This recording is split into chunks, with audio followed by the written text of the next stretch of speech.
Okay, good evening everyone. Good evening. इतना respect चाहिए तुम लोग को। ठीक है, हम लोग रिप्रोडक्टिव सिस्टम पढ़ेंगे। क्या पढ़ेंगे? Reproductive system.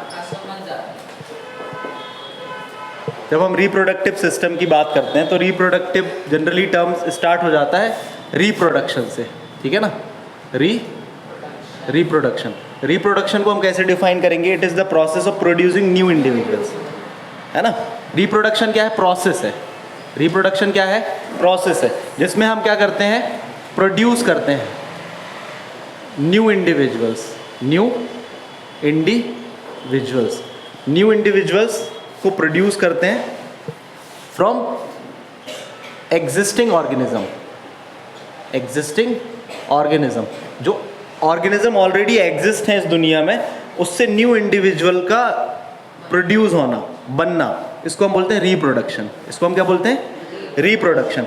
अब जो प्रोसेस हो रिप्रोडक्शन की, ये दो टाइप की हो सकती है। जो न्यू इंडिविजुअल्स बनते हैं, जैसे हमने इसमें फ्रॉम एग्जिस्टिंग ऑर्गेनिज्म लगाना क्यों जरूरी है? क्योंकि ऑलरेडी ऑर्गेनिज्म जो एग्जिस्ट कर रहे हैं उसी से क्या हो रहा है? न्यू इंडिविजुअल प्रोड्यूस हो रहे हैं। फिर आपका जो हम बात करते हैं रिप्रोडक्शन की, तो रिप्रोडक्शन दो तरीके का होता है। एक होता है एसेक्सुअल रिप्रोडक्शन, और दूसरा आपका क्या होता है? हाँ, दूसरा आपका होता है सेक्सुअल रिप्रोडक्शन। दूसरा क्या होता है? एसेक्सुअल रिप्रोडक्शन में क्या होता है? जनरली जब हम बात करते हैं रिप्रोडक्शन की, तो यहाँ पर एक वर्ड आ जाता है आपका गैमीट। क्या वर्ड आता है? गैमीट्स। गैमीट्स वो होते हैं, वो सेल्स होती हैं जो रिप्रोडक्शन के लिए रिस्पॉन्सिबल होती हैं। लेकिन एसेक्सुअल की बात करें तो यहाँ पर आपका जो सिंगल पेरेंट है वो रिस्पॉन्सिबल होता है किस चीज़ के लिए? रिप्रोडक्शन के लिए। मतलब सिंगल पेरेंट से ही न्यू इंडिविजुअल प्रोड्यूस हो जाता है। बल्कि जब हम बात करते हैं सेक्सुअल रिप्रोडक्शन की, तो इसमें क्या होता है? Both the gametes is required, मतलब बोथ पेरेंट्स इज रिक्वायर्ड। इसमें आपका जाएगा मेल और फीमेल। ठीक। जब हम बात करते हैं रिप्रोडक्टिव सिस्टम की, तो मेल रिप्रोडक्टिव सिस्टम डिफरेंट रहेगा और फीमेल रिप्रोडक्टिव सिस्टम अलग रहेगा। जैसे हम बात करें रिप्रोडक्टिव सिस्टम की, अभी हमने पढ़ा रिप्रोडक्शन। क्या पढ़ा हमने? रिप्रोडक्शन क्या है? Process of producing new individuals from existing organisms. जो ऑर्गेनिज्म ऑलरेडी एग्जिस्ट कर रहे हैं उससे न्यू इंडिविजुअल को प्रोड्यूस करना। अब ये जो रिप्रोडक्शन है, एसेक्सुअल रिप्रोडक्शन भी हो सकता है, जिसमें single parent is involve to produce new individuals. और इसमें क्या होगा? Both parent is required, male और फीमेल गैमीट। अब ये जो सेक्सुअल रिप्रोडक्शन है, ये आपका प्लांट में भी होता है और एनी ऑर्गेनिज्म में भी होता है। ऑर्गेनिज्म तो रिप्रोडक्शन इन ह्यूमन, हमको पढ़ना रहता है रिप्रोडक्शन इन ह्यूमन। और प्लांट में आपका रिप्रोडक्टिव पार्ट क्या होता है? आपका flower is the reproductive part of the plant. और ह्यूमन की बात करें तो मेल और फीमेल गैमीट अलग अलग होते हैं। आपके फ्लावर में दोनों गैमीट एक साथ भी हो सकते हैं और अलग अलग भी हो सकते हैं, ठीक है ना? जैसे फ्लावर्स की हम बात करें तो यूनिसेक्सुअल फ्लावर होते हैं और बाइसेक्सुअल फ्लावर होते हैं। बाइसेक्सुअल फ्लावर मतलब जिसमें मेल गैमीट और फीमेल गैमीट दोनों एक साथ हैं। प्लांट में जो मेल गैमीट होता है उसको हम बोलते हैं पॉलन ग्रेन। उसको हम क्या बोलते हैं? Pollen grain. और जो फीमेल गैमीट होता है उसको हम बोलते हैं एग या तो ओवा। एग बोलते हैं या तो ओवा बोलते हैं। और हम फीमेल गैमीट की बात करें तो फीमेल गैमीट को यहाँ पर हम क्या बोलते हैं? यहाँ पर भी ओवा बोलते हैं, ठीक है ना? मेल गैमीट को हम स्पर्म बोलते हैं। ठीक, यहाँ तक कोई डाउट? पूरा क्लियर समझ में आया? ठीक। अब इसके बाद में हम बात करें, इसमें जनरली क्या होता है सेक्सुअल रिप्रोडक्शन में? सेक्सुअल रिप्रोडक्शन में एक प्रोसेस जरूरी होती है जिसको हम बोलते हैं फ्यूजन ऑफ गैमीट। क्या? फ्यूजन ऑफ गैमीट जरूरी होता है, जिस प्रोसेस को हम बोलते हैं फर्टिलाइजेशन।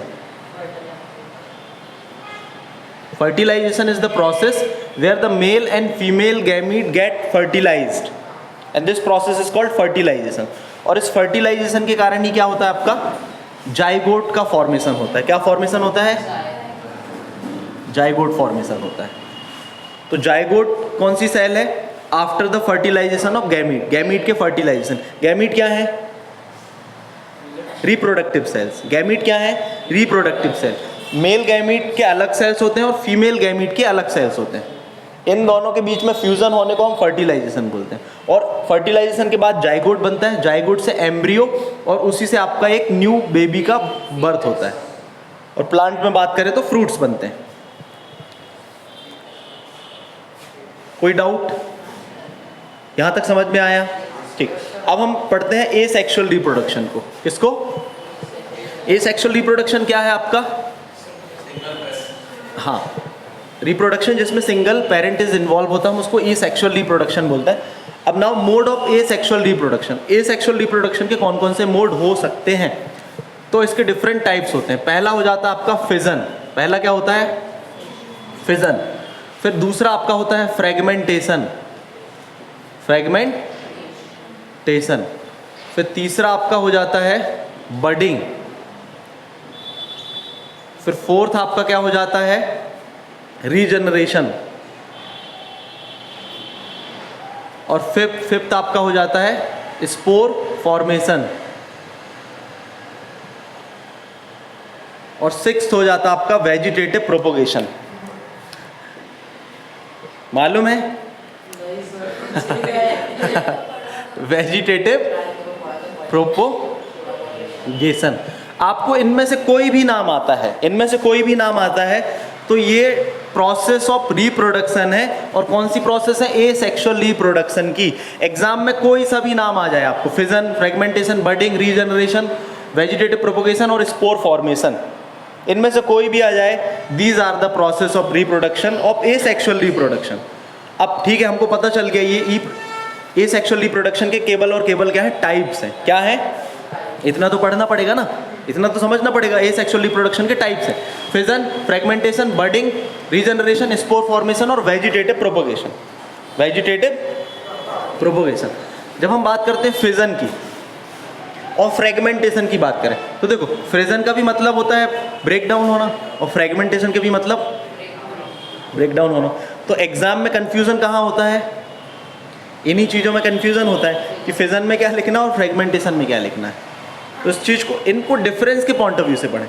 जैसे हम बोले हैं बडिंग, बडिंग मतलब एक बर्ड उगी और वो टूट गई और फिर नए ऑर्गेनिज्म में डेवलप हो गई। रीजनरेशन में बोलें तो रीजनरेशन में भी कोई पार्ट अलग हो गया और वो न्यू इंडिविजुअल ऑर्गेनिज्म बन गया। तो फिर बर्डिंग और रीजनरेशन अलग अलग क्यों दे दिया गया? है सर नो? फ्रेगमेंटेशन और फिजन अलग अलग क्यों दे दिया गया? जब टूटना ही है ऑर्गेनिज्म को, हम क्या बोलते हैं? सिंगल सेल है, सिंगल पेरेंट्स हैं, ब्रेक हुए, दो अलग अलग ऑर्गेनिज्म बन गए। तो फ्रेगमेंटेशन में भी दो पार्ट में टूट गए, फ्रेगमेंटेशन में भी दो पार्ट में टूट गए। तो भैया एक ही नाम होना था ना? यस और नो? तो फिजन में हम क्या बोलेंगे? जो ऑर्गेनिज्म होता है ब्रेक डाउन होता है टू में और न्यू इंडिविजुअल बन जाते हैं, सिंगल सेल ब्रेक डाउन होती है। अब फिजन में ये डिफरेंस है कि ये यूनिसेलुलर ऑर्गेनिज्म में होता है तो उसको हम फिजन बोलते हैं, यूनिसेलुलर। सिंगल सेल ऑर्गेनिज्म में जब कोई single cell organism break down होता है, ठीक है ना, दो सेल में, तो हम उसको बोलते हैं फिजन। उसको क्या बोलते हैं? फिजन। फ्रेगमेंटेशन में क्या है? Multi cellular organism. अब डिफरेंस समझ में आया? Process of asexual reproduction in which one organism, parent organism, break down into two and produce new individual. Fission and fragmentation क्या? Organism, parent, break down into two, कोई gamete की जरूरत नहीं, break down into two and produce new two individuals. Difference is what? Definition is similar. Difference is what? It take place in unicellular, multicellular. अब इसको definition बनाना आपका काम है, लंबी सी definition.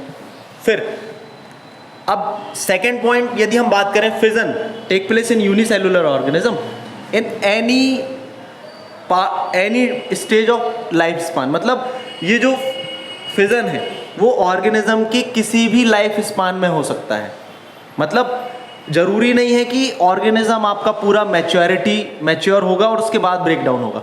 Any stage of life can be break down, any stage of life span। मतलब ये वो organism कोई भी लाइफ स्पान में ब्रेक डाउन हो सकता है। यहाँ पर ये है कि fragmentation breakdown of organism take place after the maturity, या पूरा जब ऑर्गेनिज्म मेच्योर हो जाता है तब ब्रेकडाउन होता है, ये डिफरेंस है। ठीक, फिर तीसरा पॉइंट है, ये किस में होता है? अमीबा। इसमें आपका क्या होता है? स्पाइरोगायरा। ये स्पाइरोगायरा में होता है। स्पाइरोगायरा क्या है?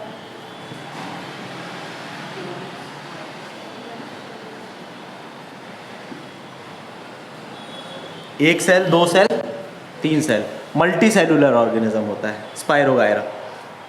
और ये किस में होता है? अमीबा में होता है। अमीबा क्या है? Single cell organism.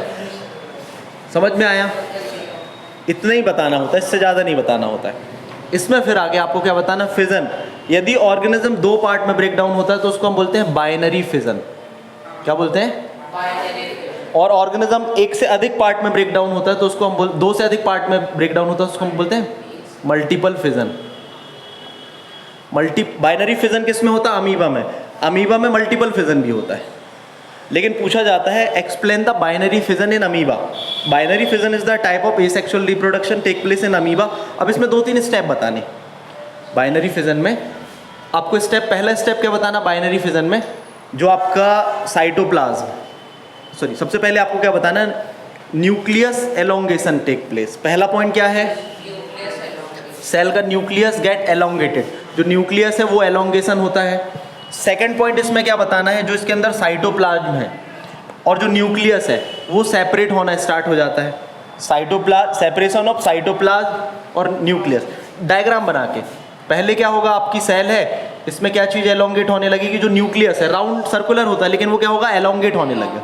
तो पहला पॉइंट क्या बाइनरी फिजन में? Elongation of nucleus. Second point क्या है? आपका जो इसका साइटोप्लाज्म है इस तरीके से साइटोप्लाज्म और nucleus will start separating. Separation of cytoplasm and nucleus, दूसरा पॉइंट। तीसरा point separation of two different cells. दो डिफरेंट सेल्स हो गए, क्या हो गया आपका? Formation of new individuals. Explain कर दिया आपने binary fission and amoeba. Elongation of nucleus, separation of cytoplasm and nucleus, and then finally nucleus and cytoplasm separated. Fourth, new individual form, नए ऑर्गेनिज्म बन गए इन अमीबा। मल्टीपल फिजन किस में होता है? अमीबा में भी होता है मल्टीपल फिजन, लेकिन आपको मल्टीपल फिजन में एक्सप्लेन करना है मलेरिया का जो प्लाज्मोडियम पैरासाइट है वो आपको बताना है। मलेरिया का जो प्लाज्मोडियम है, जब बोलते हैं ना मलेरिया बिगड़ गया, ऐसा सुना है? कभी बोलते हैं ना मलेरिया बहुत ज़्यादा मलेरिया हुआ था लेकिन बढ़ गया या बिगड़ गया, ऐसा बोलते हैं। जनरली क्या होता है? जो मलेरिया का प्लाज्मोडियम होता है वो लिवर में जाके स्टोर हो जाता है और फिर वो धीरे धीरे कई सारे न्यूक्लियस बनाता है, बहुत सारे न्यूक्लियस बनाता है और इसके ऊपर एक कवरिंग बनाता है जिसमें साइटोप्लाज्म वो अपने अंदर थोड़ा थोड़ा ले लेता है। अब जब ये पूरा तरीके से हो जाता है हम इसको सिस्ट बोलते हैं, ठीक है ना। और जब ये पूरे तरीके से मेचर हो जाता है, ये मतलब मेचर इन द सेंस पूरे तरीके से इसमें न्यूक्लियस डेवलप्ड हो जाते हैं, तो ये बस्ट हो जाता है। बस्ट हो गया तो कितने? प्लाज्मोडियम। तो फिजन क्या हुआ? Break down in multiple number of cells, multiple number of cells में हुआ। प्लाज्मोडियम क्या है? यूनिसेलुलर है। किस में होता है? यूनिसेलुलर में होता है। और फ्रेगमेंटेशन किस में होता है? मल्टी सेलुलर में होता है, आफ्टर द मैच्योरिटी होता है। और एग्जाम्पल क्या है? स्पाइरोगायरा है। ठीक, समझ में आ गया?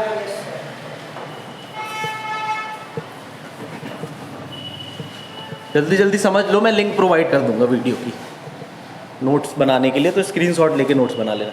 सेकंड हम बात करते हैं किसकी? आपका बडिंग। तीसरा क्या आपका? बडिंग। और इसके बाद में आपका रीजनरेशन।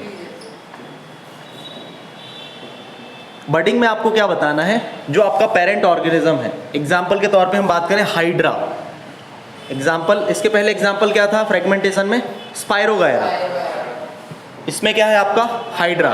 एक्वेटिक ऑर्गेनिज्म है ये हाइड्रा। तो इसमें क्या होता है? इसके साइड में एक बड जनरेट होती है। क्या होती है? बड जनरेट होती है। अब ये बड क्या होती है? ये यहीं पे ग्रो करती है। बट क्या करती है? Second point, grow. Hydra have the partial bud. क्या होगा? हम बडिंग पढ़ रहे हैं।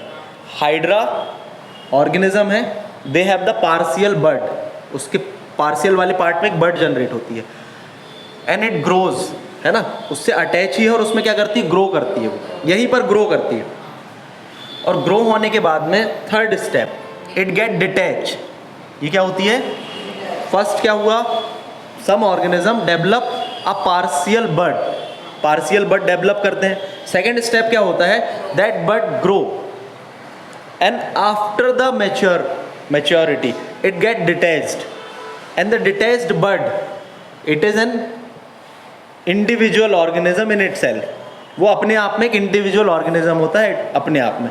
तो ये इसकी बड से new organism, reproduction. No gamete is required and दूसरा गैमीट, तो इसको हम क्या बोलेंगे? Asexual reproduction. लेकिन रीजनरेशन में क्या है? रीजनरेशन जनरली न्यू इंडिविजुअल कब बनता है? ये जनरली एक तरीके का क्या होता है, इसमें जो ऑर्गेनिज्म होते हैं, जैसे प्लेनेरिया, आपने देखा होगा लिजर्ड, उसकी जो पूंछ होती है वो गायब हो जाती है, कट जाती है, और फिर कुछ समय बाद क्या होती है? नहीं आ जाती है। तो जरूरी नहीं है कि रीजनरेशन में कोई ऑर्गेनिज्म ही डेवलप हो, कोई बॉडी पार्ट किसी कारण से कट हो जाए। Regeneration is the condition. Regeneration generally process of reproduction नहीं है, लेकिन इस रीजनरेशन प्रोसेस के कारण कोई न्यू इंडिविजुअल बन जाता है, जैसे प्लेनेरिया। प्लेनेरिया क्या है? एक तरीके का आपका वॉर्म है ना। तो अब जरूरी नहीं कहीं से भी कोई भी कट जाएगा तो हो जाएगा। छिपकली बीज से कट जाएगी तो फिर से रीजनरेट करेगी क्या पूरी बॉडी पार्ट्स को? नहीं। तो for the regeneration there is a regenerating centre is important, ठीक है ना। And this is the process, any part when the organism has any part get cut, है ना, कोई पार्ट उसका कट हो जाता है तो उस केस में रीजनरेट हो जाता है। और दूसरा, in some organism when they are broken down, ठीक है ना, from the point of their regenerating point, तो वो डिफरेंट इंडिविजुअल्स में ग्रो कर जाते हैं, तो इसको हम बोलते हैं रीजनरेशन। एग्जाम्पल में आपका प्लेनेरिया और दूसरा आप लिजर्ड का बता सकते हैं। समझ में आया डिफरेंस बडिंग और रीजनरेशन में? बडिंग और रीजनरेशन में कोई डाउट? तो एसेक्सुअल रिप्रोडक्शन में फिजन समझ में आ गया, फ्रेगमेंटेशन समझ में आ गया, बडिंग हाइड्रा में, regeneration this is the special kind of reproduction where the any part cut part of an organism, or when organism get damaged or cutted from their regenerating point, then it get developed into new individuals. Example planaria, और cut part आपका lizard का, cut part उसका regenerate हो गया। Liver भी regenerate होता है, liver एक ऑर्गन है ना, ऐसे तो फिर पूरी सेल है, ब्लड सेल्स भी, हाँ, लेकिन हमको यहाँ पर रीजनरेशन में ये एग्जांपल देना। इसके बाद में नेक्स्ट हम बात करते हैं क्या, स्पोर फॉर्मेशन की। स्पोर फॉर्मेशन अलग से पूछ लिया जाता है। देखो ये 2 पॉइंट्स हमको फिजन फ्रेगमेंटेशन डिफरेंस के तौर पर याद रखने हैं, तो कभी नहीं भूलेंगे। आपका बडिंग और रीजनरेशन को डिफरेंस में याद रखेंगे तो कभी नहीं भूलेंगे। स्पोर फॉर्मेशन,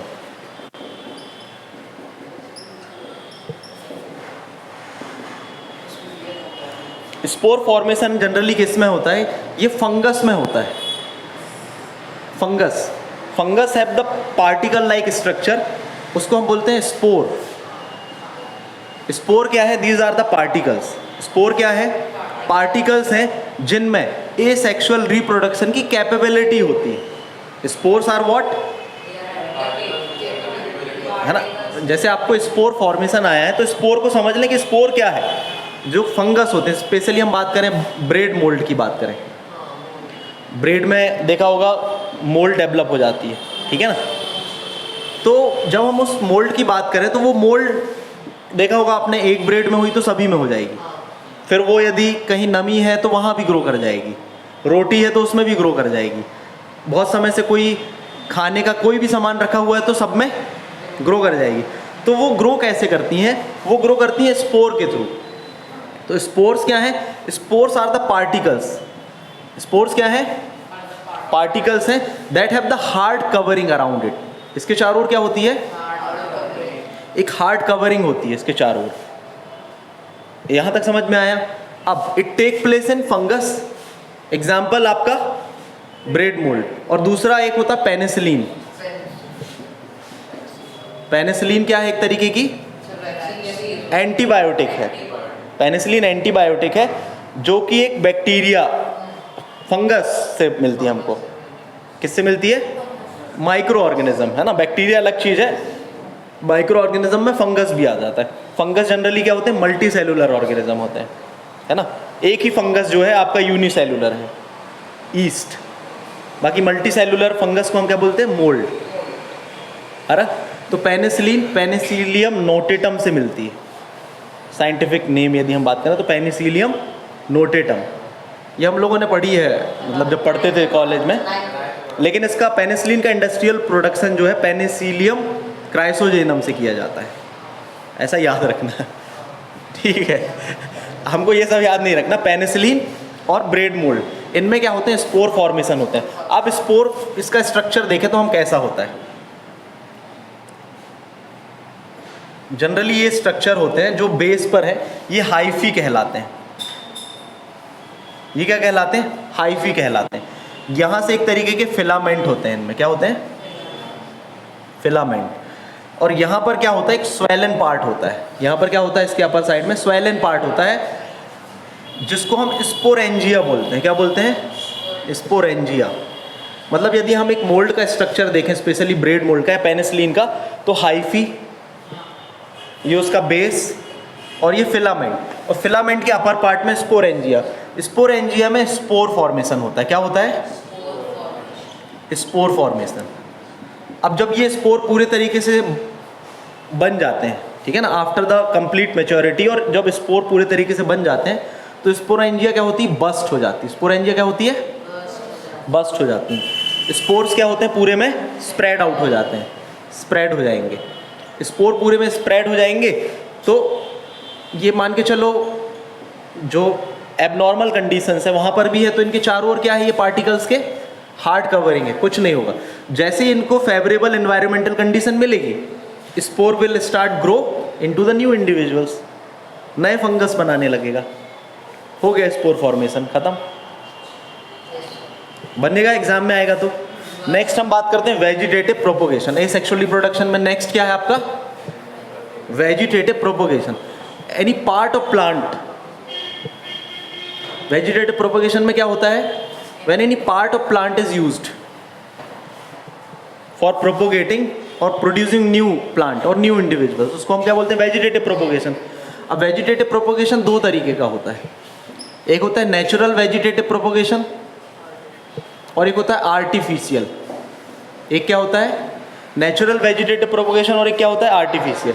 तो सबसे पहले वेजिटेटिव प्रोपोगेशन क्या है? Vegetative propagation is the method of asexual reproduction take place in plant. Plants में एसेक्सुअल रिप्रोडक्शन, प्लांट में सेक्सुअल रिप्रोडक्शन भी है, लेकिन प्लांट में क्या है? उसको बोलते क्या है? Vegetative reproduction. तो when part of plant is used to produce new individuals, it's called the vegetative propagation. Different parts of plant जो है हम वेजिटेटिव प्रोपोगेशन के लिए लेते हैं, जैसे स्टेम, ठीक, फिर आपका लीव्स। लीव्स में आपका क्या है? ब्रायोफाइलम। लीव्स में क्या है? ब्रायोफाइलम। सीड्स तो फिर सेक्सुअल में जाएगा ना। स्टेम, लीव्स और रूट्स।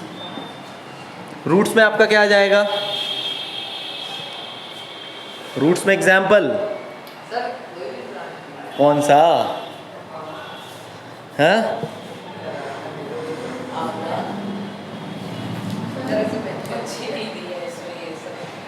अच्छा नहीं बताया इसमें। चलो ये आप लोगों को ढूंढ के लाना है। स्टेम की हम बात करें तो स्टेम में क्या आ जाएगा आपका? Potato. Potato, eyes of potato होती है ना, वो हो जाएगा। फिर जिंजर, जिंजर हो गया, ये भी ग्रो किया जा सकता है पार्ट ऑफ। हाँ, फिर लीव्स में आपका ब्रायोफाइलम, ब्रायोफाइलम की लीव्स। रूट में हम बात करें तो ऑनियन, कैरेट नहीं हो। हाँ कैरेट हो गया, ये रूट्स में आ जाती हैं। ठीक, अब हम बात करें आर्टिफिशियल की। आर्टिफिशियल में आपका क्या हो जाता है, कटिंग, ठीक, लेयरिंग और ग्राफ्टिंग, और एक आता है सेल टिश्यू कल्चर।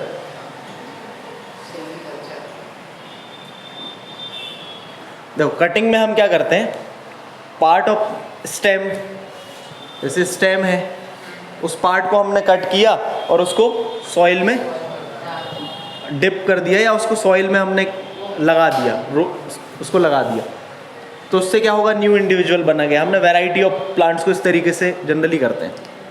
लेयरिंग में क्या हो, ग्राफ्टिंग में क्या होता है कि सिमिलर वैरायटी के दो प्लांट है लेकिन जेनेटिकली थोड़ा सा डिसिमिलर है, जैसे रोज है आपका, ठीक, तो एक स्टेम दूसरे कलर का फ्लावर्स का है, दूसरा स्टेम हमने दूसरे कलर का फ्लावर का लगा दिया, उससे क्या होगा, हमको नई ब्रीड मिलेगी। ऑर्नामेंटल प्लांट में ऐसा किया जाता है, उसको हम बोलते हैं ग्राफ्टिंग। ठीक, लेयरिंग में क्या होता है, लेयरिंग में जो स्टेम रहता है हम उसको बेंट करके जमीन में लगा देते हैं, तो उससे न्यू प्लांट डेवलप हो जाता है। हाँ, लेयरिंग इस तरीके से हमने बेंड किया, कुछ प्लांट्स ऑर्नामेंटल प्लांट्स होते हैं, उसको हमने ज़मीन में लगाया, उससे न्यू प्लांट डेवलप हो जाता है, तो ये आर्टिफिशियल में आ जाता है। फिर इसके बाद में हम बात करते हैं सेल टिश्यू कल्चर। ये न्यूअर टेक्नोलॉजी है, इसके लिए खेत वेत की ज़रूरत नहीं होती है, लैब में इस प्रोसेस को हम कर सकते हैं। कहाँ कर सकते हैं, लैब में कर सकते हैं। तो लैब में कैसे करेंगे, लैब में जनरली जो भी रिक्वायरमेंट होती है, न्यूट्रिएंट्स ब्रॉथ हम तैयार करते हैं, और सेल का जो भी पार्ट है, सेल का कोई टिश्यू है, सेल के अंदर का कोई पार्ट है, साइटोप्लाज्म वाला पार्ट है, उस एक पार्ट से हम डेवलप करते हैं उसको सेल कल्चर में। और सेल कल्चर में एक तरीके का हमको मिलता है कैलस, क्या मिलता है, कैलस। उस कैलस को कट करके हम फिर और ग्रो करते हैं, तो छोटे छोटे उसमें इससे क्या होंगे, प्लांट्स डेवलप होंगे। फिर उन प्लांट्स को हम क्या कर सकते हैं, सॉइल में जाके लगा देंगे, उनसे हमको मल्टीपल प्लांट्स मिलेंगे, तो उससे हम क्या करते हैं, इसका बेनिफिट क्या मिलता है, हम इसमें डिसीज़ रेजिस्टेंस वगैरह का कुछ वेरिएशन कर सकते हैं, बहुत जल्दी न्यू वैरायटी को ग्रो कर सकते हैं, लैब में एक्सपेरिमेंट कर सकते हैं, ये चीज़ें इसमें कर सकते हैं।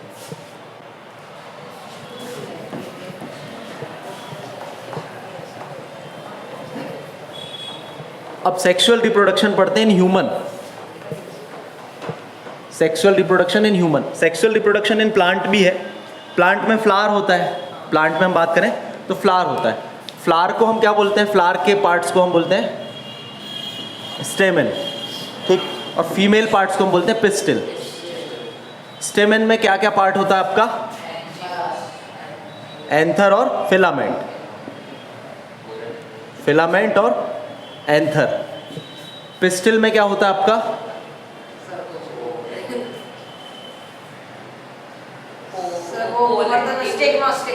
स्टिग्मा, स्टाइल और ओवरी। ओवरी के अंदर ओव्यूल्स होते हैं, ओवा होते हैं। अब क्या होता है आपका जो एंथर है, एंथर के अंदर होते हैं पोलन ग्रेन।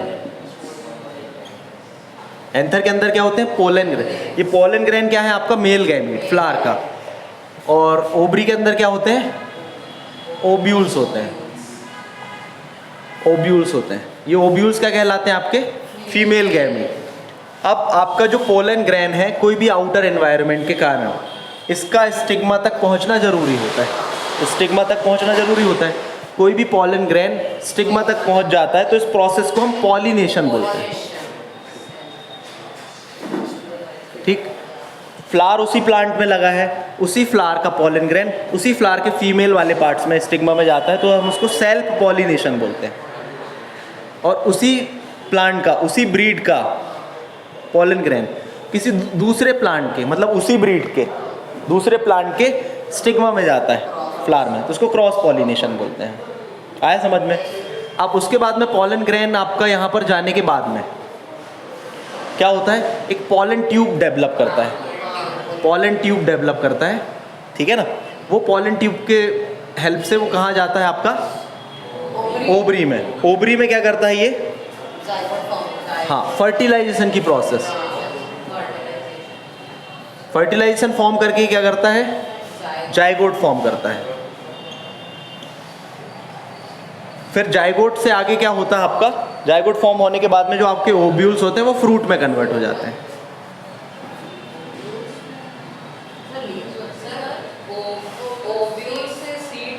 हाँ, सीड बनेगा, सॉरी सीड बनेगा, और सीड के बाद में फिर बाकी फ्रूट में कन्वर्ट, ओवरी से तो बनेगा ना। जाइगोट फर्दर क्या बनाएगा आपका, सीड बनाएगा, हाँ, सीड बनाएगा, जाइगोट, हाँ, सीड फिर क्या हो जाएगा, ये सीड एक रिप्रोडक्टिव पार्ट है, ये फर्दर इसको जैसा एनवायरनमेंट मिलेगा वो क्या करेगा, ग्रो कर जाएगा, और फिर फाइनली ये किस में कन्वर्ट हो जाता है, फ्रूट में।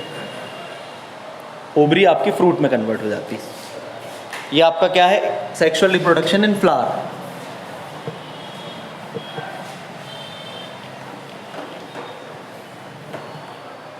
अब sexual reproduction in human. Human में हम बात करें तो मेल रिप्रोडक्टिव सिस्टम और फीमेल रिप्रोडक्टिव सिस्टम होता है, ठीक है ना। अब इसमें भी जनरली क्या होता है, मेल गैमीट और आपका फीमेल गैमीट। मेल गैमीट को हम स्पर्म बोलते हैं और फीमेल गैमीट को हम ओवा बोलते हैं, ठीक। इनमें भी जो प्रोसेस ऑफ फ्यूज़न होगी, फ्यूज़न के बाद में, फ्यूज़न की प्रोसेस को हम फर्टिलाइजेशन, और फर्टिलाइजेशन के बाद में जाइगोट फॉर्म होगा। ये जाइगोट फॉर्म होने के बाद में क्या करेगा, वो एम्ब्रियो में डेवलप हो जाएगा, और एम्ब्रियो के बाद में वो न्यू बेबी डेवलप हो जाएगा। तो this is the simple process. अब हम इसमें बात करें ह्यूमन रिप्रोडक्टिव सिस्टम, तो ह्यूमन में आपका जो मेल रिप्रोडक्टिव सिस्टम है, मेल रिप्रोडक्टिव सिस्टम के दो पार्ट होते हैं, एक होता है प्राइमरी ऑर्गन और accessory male reproductive organ. Primary की बात करें तो प्राइमरी में आपका टेस्टीज आ जाए, गॉनेट्स तो कॉमन हो जाएगा, ठीक है ना। टेस्टीज आपका मेल रिप्रोडक्टिव का सबसे इम्पॉर्टेंट पार्ट है, प्राइमरी पार्ट है।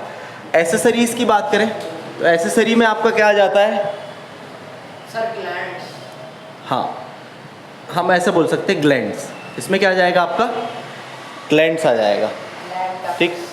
अब हम बात करें टेस्टिस की, तो ये कहाँ प्रेजेंट होती हैं, to the below the abdominal cavity, है ना। कहाँ हंसी आ रही, दांत निकल रहे तुम्हारे। हाँ हाँ ठीक है सर, रिप्रोडक्टिव पढ़ा रहे हो इसलिए हंसी आ रही है, ठीक। हंस लो, लेकिन एग्जाम में आएगा तो कैसे बताना ये समझ लो, कभी नहीं भूलोगे, एक बार अच्छे से समझ लो। तो टेस्टिस पेयर में होती हैं, ओवल शेप्ड होती हैं। क्या होती हैं, पेयर में होती हैं, ओवल शेप्ड होती हैं, और बिलो द एब्डोमिनल कैविटी,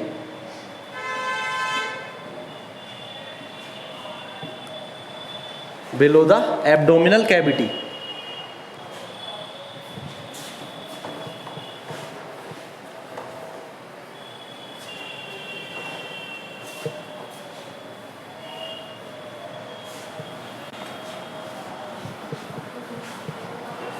अब हमने इसका इंट्रोडक्शन दे दिया, अब इसको हमको डिटेल्ड में बताना है, ठीक।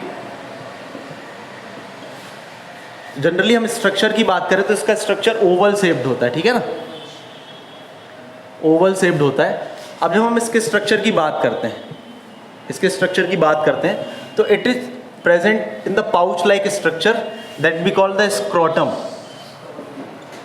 तो सबसे पहले आपको क्या डिफाइन करना पड़ेगा, स्क्रोटम क्या है। स्क्रोटम क्या है, it is the pouch like structure present that store आपका प्राइमरी जो रिप्रोडक्टिव ऑर्गन है, मेल रिप्रोडक्टिव ऑर्गन को ये स्टोर करके रखता है, and it is present outside the body, it is present outside the body.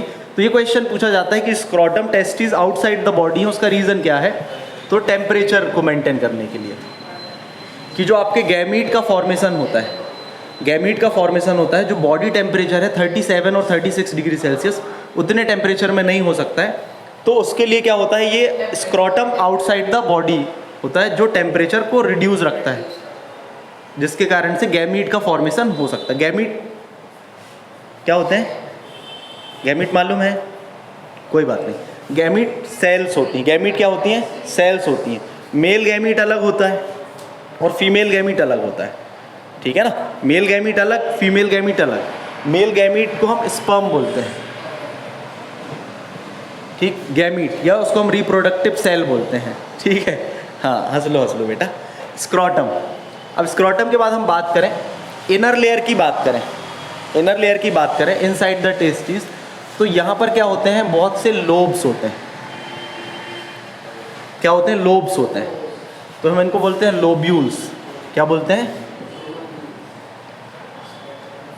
Second part आपका lobules.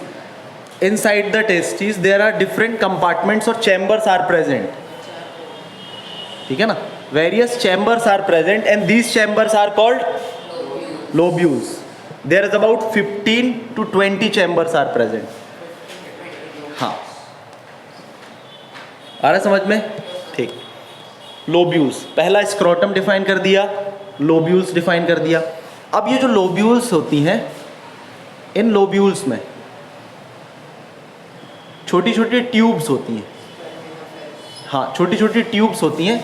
तो आपका तीसरा पार्ट बनेगा tubules. Tubules present in each lobes, हर एक लोब्यूल में ट्यूब्स प्रेजेंट होती हैं। इन ट्यूब्स को हम सेमिनिफेरस ट्यूब्यूल्स बोलते हैं। क्या बोलते हैं?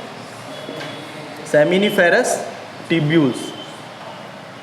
अब ये सेमिनिफेरस ट्यूब्यूल्स जो होती हैं, सेमिनिफेरस ट्यूब्यूल्स में मेल गैमीट का फॉर्मेशन होता है। ये पूछा जाता है ना एग्जाम में, मेल गैमीट का फॉर्मेशन सेमिनिफेरस ट्यूब्यूल्स में होता है। मेल गैमीट का फॉर्मेशन कहाँ होता है? ट्यूब्यूल्स में। सेमिनिफेरस ट्यूब्यूल्स कहाँ प्रेजेंट होती हैं? जो आपके लोब्यूल्स होते हैं उसमें, लोब्यूल्स होते हैं उसमें प्रेजेंट होती हैं आपकी सेमिनिफेरस ट्यूब्यूल्स। और इन्हीं सेमिनिफेरस ट्यूब्यूल्स में क्या होता है आपका? हाँ, फॉर्मेशन ऑफ स्पर्म या तो मेल गैमीट का फॉर्मेशन होता है। और process of formation of male gamete हम इसको क्या बोलते हैं? Spermatogenesis. Spermatogenesis is the process of formation of male gamete.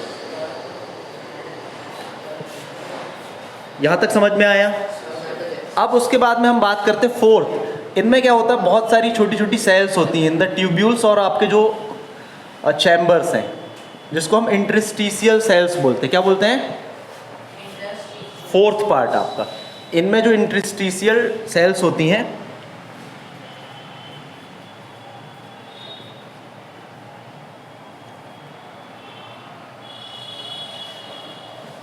या इन्हीं को हम लेडिग सेल्स, सॉरी लेडिंग नहीं, लेडिग सेल्स बोलते हैं, ठीक है ना।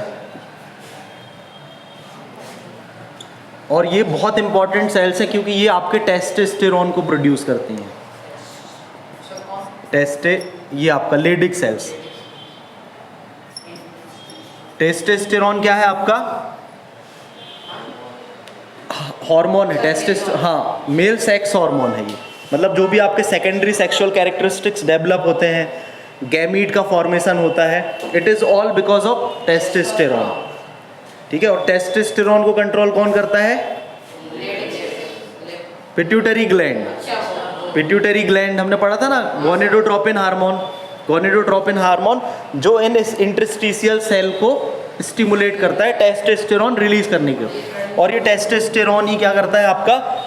सेमिनिफेरस ट्यूब्यूल्स में फॉर्मेशन, मेल गैमीट को फॉर्मेशन के लिए रिस्पॉन्सिबल होता है। और जो सेकेंडरी कैरेक्टरिस्टिक्स होते हैं मेल के, वो जनरेट करता है। यहां तक समझ में आया? अब इनमें से क्या होता है, बहुत सारी ट्यूबिंग होती है। हर एक जो लोब्यूल्स है, इनमें छोटी छोटी ट्यूबिंग्स होती हैं। इसको हम क्या बोलते हैं? वास एफरेंट। क्या बोलते हैं? ओपनिंग्स, आउटसाइड ओपनिंग्स होती है किसकी? लोब्यूल्स आपकी। हाँ, जो सेमिनिफेरस ट्यूब्यूल्स हैं वो बाहर निकल रही हैं, इससे वो बाहर निकल रही हैं बैक साइड ऑफ द आपका टेस्टिस के बैक साइड में। तो इनको हम बोलते हैं वास एफरेंट। ठीक है ना,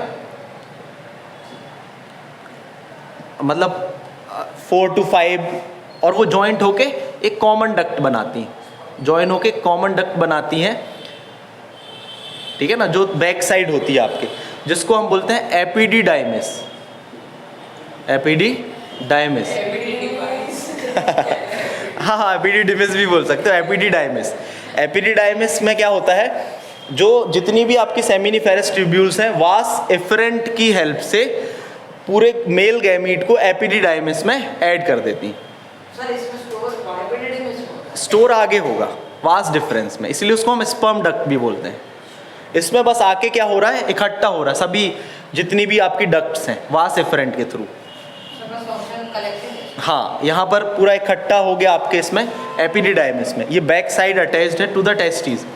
फिर उसके बाद में ये बहुत लंबी कॉर्ड जैसे ट्यूब जैसे बनाती है यहाँ से, ये थी वास एफरेंट। एपिडिडाइमिस में गैमीट कलेक्ट हुआ, आया, उसके बाद में ये आपका किस में आ जाता है, वास डिफरेंस में। वास डिफरेंस को ही हम स्पर्म डक्ट बोलते हैं, ये पूछा जाता है कॉम्पिटिटिव एग्जाम में। इंटरस्टिशियल सेल्स को लीडिक सेल्स या लेडिक सेल्स, जो कि टेस्टोस्टेरोन बनाती हैं। सेमिनिफेरस ट्यूब्यूल्स में मेल गैमीट फॉर्म होता है, और वास एफरेंट ट्यूबिंग्स का कलेक्शन होता है, जो कि आपका एपिडिडाइमिस में आके पूरा ओपन हो जाता है। फिर एपिडिडाइमिस से वास डिफरेंस में मेल गैमीट आ जाता है, और इसको हम स्पर्म डक्ट भी बोलते हैं, ये लॉन्ग होती है, ठीक है ना। उसके बाद में ये आपका जो यूरिनरी ब्लैडर होता है, उसके अपर साइड से होते हुए आती है, और यहाँ पर एक और पार्ट होता है, यहाँ तक आपका क्या हो गया, ये प्राइमरी पार्ट हो गया, मतलब प्राइमरी पार्ट हो गया। इसके बाद में यहाँ पर एक तरीके की वेसिकल्स होती है, क्या होती है, वेसिकल्स। इस वेसिकल्स को हम बोलते हैं सेमिनल वेसिकल, इसको क्या बोलते हैं हम, सेमिनल वेसिकल्स। और इसकी एक डक्ट होती है, ठीक है ना, जिसको हम सेमिनल डक्ट भी बोल सकते हैं, ठीक।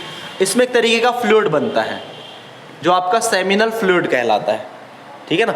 इसमें क्या होते हैं, आपका शुगर होती है, एमिनो एसिड्स होते हैं, ठीक, शुगर हो गया, एमिनो एसिड्स हो गया, ये चीज़ें इसमें होती हैं। मतलब एक तरीके से हम बोले तो न्यूट्रिटिव होता है, ये न्यूट्रिशन प्रोवाइड करता है आपके किसको, जो मेल गैमीट है उसको। हाँ, मेल गैमीट को न्यूट्रिशन प्रोवाइड करता है आपका सेमिनल फ्लूइड। सेमिनल फ्लूइड क्या प्रोवाइड करता है, न्यूट्रिशन, किसको, मेल गैमीट को, ठीक। और मेल गैमीट प्लस आपका सेमिनल फ्लूइड, इसको हम कंबाइनली बोलते हैं सीमेन, ठीक। मेल गैमीट और इसको, ये जो सेमिनल फ्लूइड है वो प्रोटीन हो गया, शुगर हो गया, एमिनो एसिड्स हो गया, different kind of nutrition provide करता है, ठीक है। और ये कंबाइन होकर क्या फॉर्म करता है, सीमेन फॉर्म करता है। अब उसके आगे जब हम आते हैं तो यहाँ पर क्या होता है, आपकी एक और ग्लैंड होती है जिसको हम बोलते हैं प्रोस्टेट ग्लैंड। हाँ, इसमें जो एक तरीके का एल्कली सब्सटेंस ये रिलीज करती है, क्या करती है, एल्कली सब्सटेंस रिलीज करती है। तो अब ये तो डक्टलेस ग्लैंड है, प्रोस्टेट ग्लैंड डक्टलेस ग्लैंड है। अब यहाँ के आगे जो है एक और डक्ट, मतलब आपकी कौन सी डक्ट, सेमिनल डक्ट, और ये आपकी वास डिफरेंस वाली डक्ट, ठीक है ना। और उसका सीक्रेशन किसका भी मिल गया, प्रोस्टेट ग्लैंड का भी सीक्रेशन मिल गया। यहाँ पर एक और डक्ट होती है, कौन सा पार्ट हो गया, ये आपका फोर्थ था, फोर्थ के बाद में ये फिफ्थ वास एफरेंट, सिक्स्थ आपकी एपिडिडाइमिस, और सेवन्थ आपकी वास डिफरेंस। फिर उसके बाद में हम डिफरेंट अलग ही पार्ट्स में आ गए, जो कि आपका सेमिनल वेसिकल है।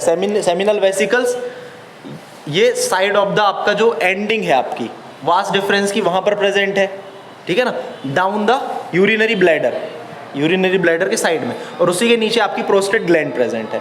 ये डक्ट वाली ग्लैंड है जिसमें एक तरीके का फ्लूइड बनता है। उस फ्लूइड में क्या होता है, न्यूट्रिशंस होते हैं, एमिनो एसिड्स, जो कि आपके मेल गैमीट को न्यूट्रिशन प्रोवाइड करते हैं। आएगा तो ये सब चीज़ें बताना है।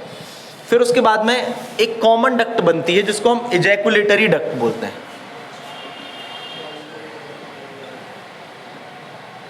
इजैकुलेटरी डक्ट 7, ये आपका seminal vesicle 8th, prostate gland 9 और एजैकुलेटरी डक्ट 10।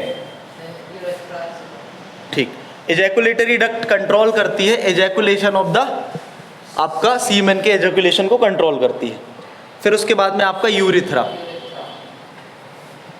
यूरिथ्रा क्या है आपका? यूरिथ्रा पैसेज है, पैसेज एक तरीके का, common for the urination, urine के लिए भी, और आपका मेल गैमीट प्लस आपका सेमिनल फ्लूइड के लिए कॉमन आपका क्या है? पैसेज है। ये कौन सा हो गया? 11वां पार्ट। अब यूरिथ्रा में एक और ग्लैंड प्रेजेंट होती है यूरिथ्रा में, जिसका इन सबसे कोई लेना देना नहीं, ठीक है ना, जिसको ही हम बोलते हैं काउपर्स ग्लैंड। इसमें एक तरीके का लुब्रिकेटिंग फ्लूइड रिलीज होता है, ठीक है ना, ये लुब्रिकेटिंग फ्लूइड को रिलीज करती है, लुब्रिकेटिंग फ्लूइड रिलीज करती है। ये लुब्रिकेटिंग फ्लूइड क्या होता है आपका? लुब्रिकेटिंग फ्लूइड जो रहता है ये भी एल्कलाइन इन नेचर का होता है। जनरली क्या होता है, जो हम बात करें फीमेल रिप्रोडक्टिव सिस्टम की, तो उसका एनवायरनमेंट एसिडिक होता है, ठीक है ना।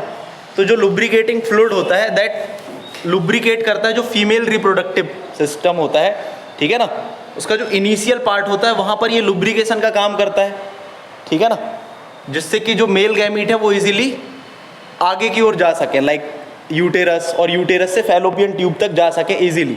प्लस एल्कलाइन इन नेचर का होता है, तो एसिड एनवायरनमेंट को थोड़ा न्यूट्रलाइज करता है, जिससे कि जो आपके मेल गैमीट है वो सरवाइव कर पाए। तो ये इसका काम होता है। फिर इसके बाद में लास्ट पार्ट है इसका पेनिस। तो स्क्रोटम के आगे जो पार्ट होता है सिलेंड्रिकल, ठीक है ना, इरेक्टाइल टिश्यूज प्रेजेंट होते हैं, उसमें ये बताना है बस। ब्लड सप्लाई होती है, न्यूट्रिएंट सप्लाइड होते हैं, मस्कुलर पार्ट है एंड मेल रिप्रोडक्टिव पार्ट। हाँ, इतनी चीज़ें आपने बता दी एग्जाम में तो नंबर पूरे मिल जाएंगे। 12 था आपका और 13 पेनिस। ये accessories organs, accessories gland and organs में जाते हैं। पेनिस मस्कुलर पार्ट, ठीक है ना, long cylindrical, erectile muscles present होती हैं, बस। आया समझ में अच्छे से कि ऐसे ही? आगे सर। कभी भूलोगे तो नहीं आप?